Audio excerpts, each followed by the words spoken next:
এখন এই কলমটাকে যদি আমি এইভাবে ছেড়ে দিই তাহলে কি হবে, কলমটা নিচে পড়ে যাবে, তাই না? ছেড়ে দেখাচ্ছি। তো এখন এই যে কলমটা নিচে পড়ে গেল, এটা কার ইচ্ছায় পড়ে গেল? তো এখানে যদি বলি যে আল্লাহর অনিচ্ছায় কলমটা নিচে পড়ে গেল, তাহলে অন্য কোনো শক্তির জন্য এই কলমটা নিচে পড়ে গেল, তাহলে সেই শক্তিটা কে? মানুষ পথভ্রষ্ট হয়, ধোঁকা খায়, এটা আল্লাহর কারণে। নাউজুবিল্লাহ। দেখেন, শয়তান যদি ওর নিজের ইচ্ছায়, ওর নিজের শক্তিতে যদি কাউকে পথভ্রষ্ট করে, তাহলে শয়তানের যে আলাদা একটা ক্ষমতা আছে, ও যে একটা ক্ষমতাবান, এটা কিন্তু প্রমাণ হয়ে যাবে। ওর যদি নিজস্ব কোনো ক্ষমতা থাকতো, ওর যদি নিজস্ব কোনো পাওয়ার থাকতো, তাহলে তো আল্লাহর কাছে অনুমতিই নিত না। ও তো ওর ইচ্ছা মতো মানুষকে ধোঁকা দিত। তিনি জানেন যে আজ কি হবে, কাল কি হবে, পরশু কি হবে, কিয়ামত পর্যন্ত কি হবে। তার কাছে অতীত, বর্তমান, ভবিষ্যৎ সব এক। তার কাছে সময় বলতে কিছু নেই, তার কাছে সময় হচ্ছে প্রেজেন্ট। নাস্তিকরা আল্লাহর অস্তিত্বকে ভুল প্রমাণ করতে এসে ওরা আরো স্পষ্টভাবে আল্লাহর অস্তিত্বকে প্রমাণ করে দিল। ওরা এটা প্রমাণ করে দিল যে আল্লাহ ছাড়া অন্য কোনো ইলাহ নেই, অন্য কোনো মাবুদ নেই। আল্লাহ তিনি এক এবং অদ্বিতীয়, তার বাইরে আর কোনো ঈশ্বর নেই, আর কোনো শক্তি নেই। সেটা কিভাবে? আপনারা ভিডিওটি দেখতে থাকুন, ইনশাআল্লাহ আপনারা একদম আরো স্পষ্টভাবে ধারণা পেয়ে যাবেন, নিজেরাই বুঝে যাবেন যে নাস্তিকরা কিভাবে আল্লাহর অস্তিত্বকে আরো স্পষ্টভাবে প্রমাণ করে দিল। তো আপনারা অনেকেই জানেন যে কিছুদিন আগে এক গ্রুপ নাস্তিক মিলে তাকদীর বিষয় নিয়ে একটি ভিডিও বানিয়ে সেখানে কোরআনের আয়াতকে ভুল ব্যাখ্যা, হাদিসকে ভুল ব্যাখ্যা করে সেখানে আল্লাহর দিকে, এই যে পৃথিবীতে যত খারাপ কাজগুলো ঘটে, এটা আল্লাহর দিকে তারা চাপিয়ে দিয়েছে বা আল্লাহর দিকে ধাবিত করেছে। যে কেউ যদি কোনো একটা খারাপ কাজ করে, পাপ কাজ করে, বা কাউকে খুন করে বা ধর্ষণ করে, এটা নাকি আল্লাহর জন্যই করতেছে, মানে আল্লাহ চাইতেছেন, এই জন্য তারা এই কাজগুলো করতেছে। এবং এই যে নাস্তিকরা, ওরা যে নাস্তিক হয়েছে, এটাও নাকি আল্লাহ চাইছেন, এই জন্য নাকি ওরা নাস্তিক হয়েছে। তো চলুন ওদের এই যে মানে ভুল ব্যাখ্যা, মানে তাকদীর বিষয়টা নিয়ে ওদের যে ভুল ব্যাখ্যা, ইনশাল্লাহ সেই ভুল ব্যাখ্যার মুখ্যম জবাব আমি আমার এই ভিডিওতে দিব। তো চলুন শুরুটা আমি তারা যেভাবে শুরু করেছিল ওইভাবেই শুরু করি। দেখেন, একটি কথা প্রচলিত আছে, সেটা হচ্ছে যে আল্লাহর হুকুম ছাড়া গাছের একটি পাতাও নড়ে না। আসলে এই কথাটাই ঠিক না। আল্লাহর হুকুম ছাড়া গাছের পাতা নড়ে না, এটা হবে না। হবে আল্লাহর ইচ্ছা ছাড়া, আল্লাহর ইচ্ছা ব্যতীত গাছের একটি পাতাও নড়তে পারে না। সেখানে আল্লাহর ইচ্ছা থাকতে হবে। আল্লাহর হুকুম বা আদেশ বা নিষেধ আর হচ্ছে ইচ্ছা, এই তিনটার মধ্যে রয়েছে বিস্তর তফাৎ, অনেক পার্থক্য রয়েছে। এই পার্থক্যগুলো যদি আপনারা বুঝতে পারেন, তাহলে তাকদীর বিষয়টা কি এটা আপনারা আরো স্পষ্টভাবে জানতে পারবেন, আরো স্পষ্টভাবে বুঝতে পারবেন। তাহলে এই নাস্তিকরা তাকদীর বিষয়টা নিয়ে যে আপনাদেরকে ভুল ধারণা দেয়, যে ভুল ব্যাখ্যা করে, সেটা আপনাদের কাছে একদম ক্লিয়ার হয়ে যাবে, আপনারা বুঝতে পারবেন। তো চলুন এখন আমি একটু আল্লাহর আদেশ কি, আল্লাহর নিষেধ কি এবং আল্লাহর যে ইচ্ছা সেটা কি, এই তিনটার মধ্যে একটা পার্থক্য করি। তো সূরা আন-নিসার 36 নম্বর আয়াতে আল্লাহ বলেন, ওয়া'বুদুল্লাহ ওয়া লা তুশরিকু বিহি শাইআন ওয়া বিল ওয়ালিদাইনি ইহসানা وبالوالدين إحسانا وبذي القربى واليتامى والمساكين والجار ذي القربى والجار الجنب والصاحب بالجنب وابن السبيل وما ملكت أيمانكم إن الله لا يحب من كان مختالا فخورا। তোমরা আল্লাহর ইবাদত করো, কোনো কিছুকেই তার শরিক করো না, অর্থাৎ আল্লাহর শরিক করো না, এবং মাতা পিতা, আত্মীয় স্বজন, ইয়াতিম, অভাবগ্রস্ত, নিকট প্রতিবেশী, দূর প্রতিবেশী, সাথী, মুসাফির এবং তোমাদের আয়ত্তাধীন দাস দাসীদের সঙ্গে সদ্ব্যবহার করো। নিশ্চয়ই আল্লাহ ওই লোকদেরকে ভালোবাসেন না যে অহংকারী এবং দাম্ভিক। তো দেখেন, এই আয়াতের মধ্যে কিন্তু আমরা অনেকগুলো আদেশ নিষেধ কিন্তু আমরা পেয়ে গেলাম।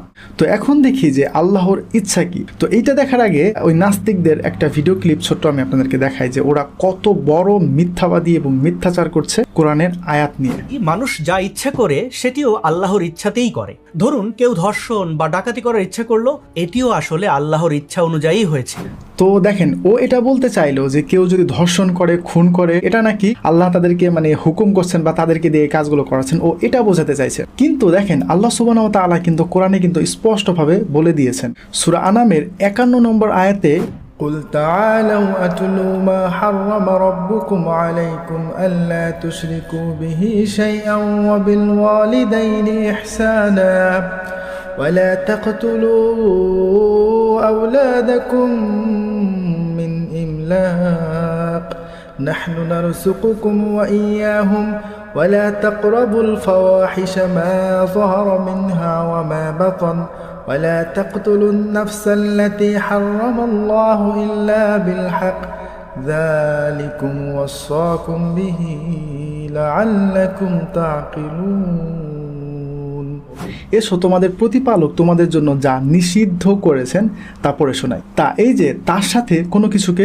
শরিক করো না, পিতামাতার সাথে সদ্ব্যবহার করো, দরিদ্রতার ভয়ে তোমাদের সন্তানদেরকে হত্যা করো না, আমি তাদেরকে আর তোমাদেরকে জীবিকা দিয়ে থাকি, প্রকাশ্যে বা গোপনে কোনো খারাপ কাজ বা অশ্লীলতার কাছেও যেও না। তো এখানে আল্লাহ সুবহানাহু ওয়া তাআলা স্পষ্টভাবে বলে দিচ্ছেন, সরাসরি এখানে নিষেধ করে দিচ্ছেন যে তোমরা প্রকাশ্যে বা গোপনে কোনো খারাপ কাজের কাছেও যেও না। তো ও যে বলল কেউ যদি খুন করে, ধর্ষণ করে বা কোনো একটা পাপাচারে লিপ্ত হয় তাহলে ওইটা আল্লাহর জন্যই করে, কিন্তু আল্লাহ তো এখানে সরাসরি আদেশ দিচ্ছেন যে তোমরা প্রকাশ্যে বা গোপনে কখনোই এই খারাপ কাজের মধ্যেও যেও না। তো আল্লাহ তো এখানে আদেশ দিয়ে দিলেন। তো ওরা কি এই আয়াতগুলো দেখে না? অবশ্যই দেখে, কিন্তু ওরা যেহেতু দে আর ব্রোন ফ্রম দেয়ার, এই জন্য ওরা কখনোই সামনেরটা দেখবে না, সব সময় পেছনে কি আছে সেটা ওরা মানুষকে দেখাবে আর বিভ্রান্ত করবে।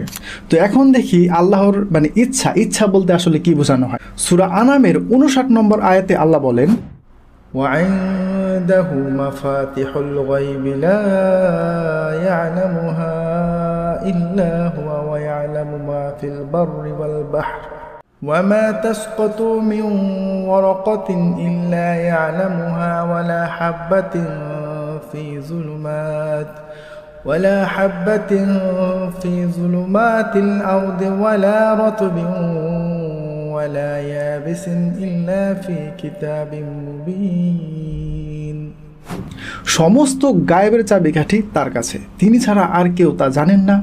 জলে স্থলে যা আছে তা তিনি জানেন, এমন একটা পাতাও পড়ে না তা তিনি জানেন না।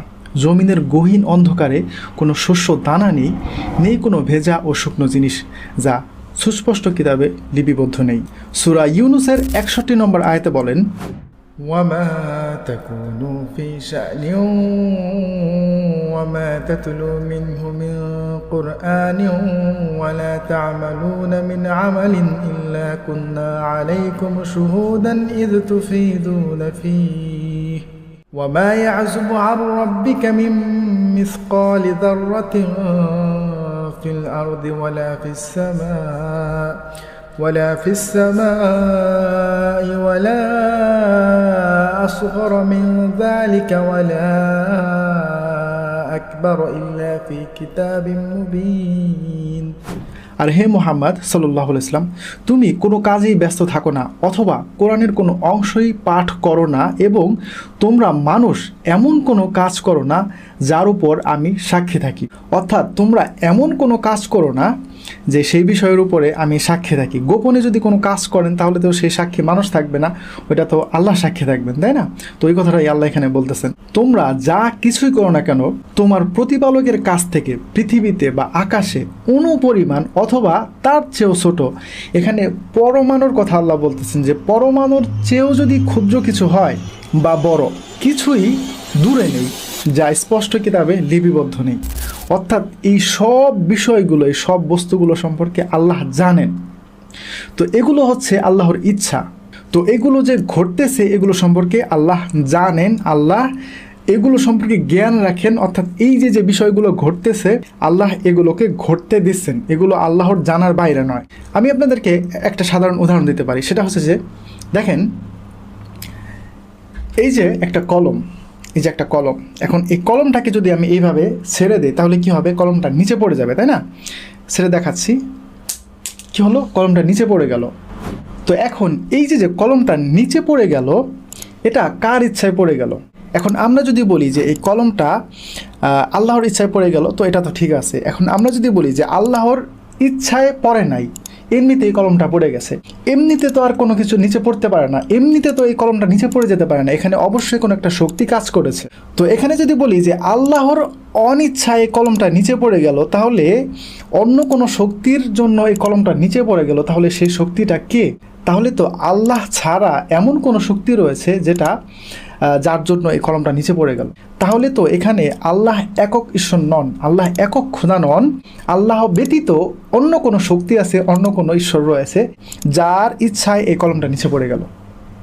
বুঝতে পেরেছেন কি? আমি আপনাদেরকে বোঝাতে পেরেছি। এই যে কলমটা নিচে পড়ে গেল, এটা আল্লাহর অনুমতিতে, আল্লাহর ইচ্ছাতেই এই কলমটা নিচে পড়ে গেল।